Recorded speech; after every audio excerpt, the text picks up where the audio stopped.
this is how you engage young people. When you put the camera in the hands of people who are telling their stories that are not representative of them, but they're stories which are a part of them, which is a deep part of who they are, and the essence of how the struggle and the essence of who they want to become and how they can imagine themselves. This is essential.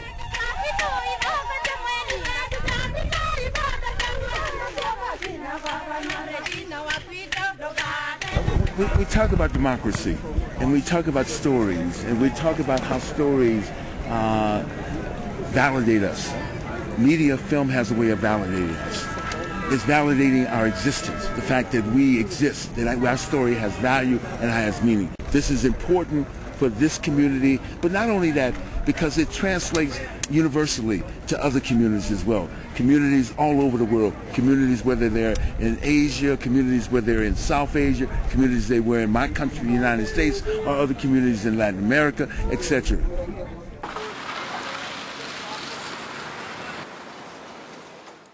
This is how you engage young people.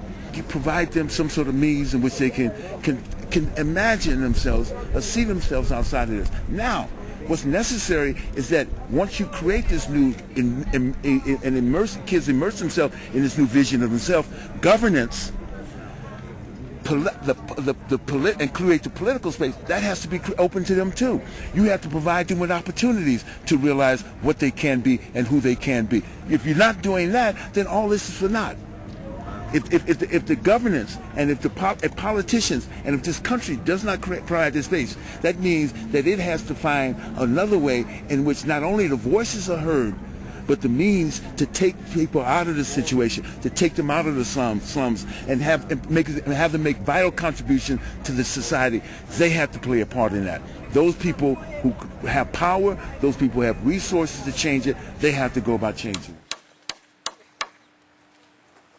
Really make these issues and the future of these young people a part of what Kenya has to look forward to.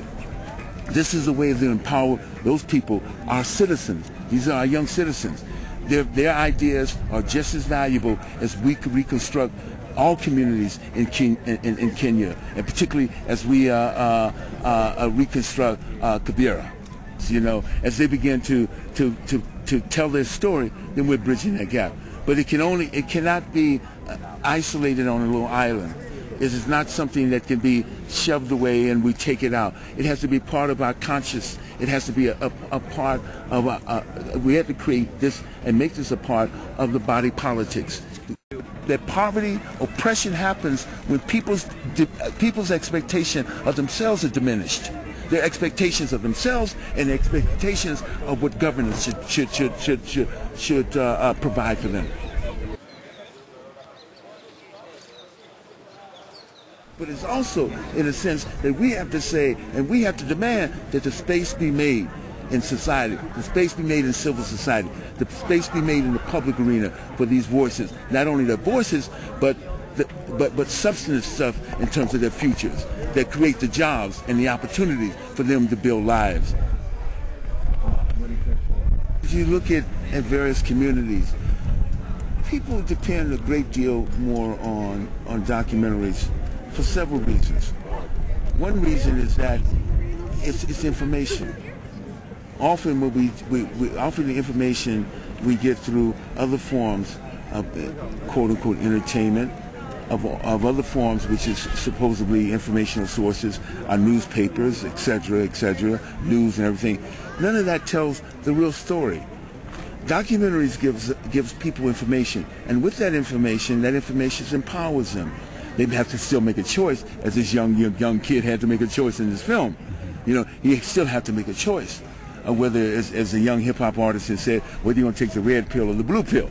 You know, you have to make the choice. But the choice, if we don't provide the choices, if we don't give people the information to say, this is what I see in these communities, I can do something about it.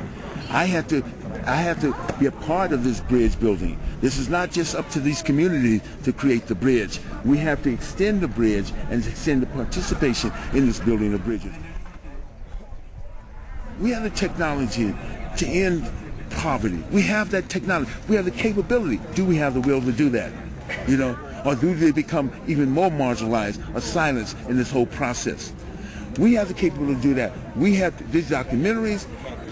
When people begin to imagine themselves through documentaries and see themselves and present their images to the world, that's how we get political action moving. But that's not only where we get political action moving. That's how we get people moving.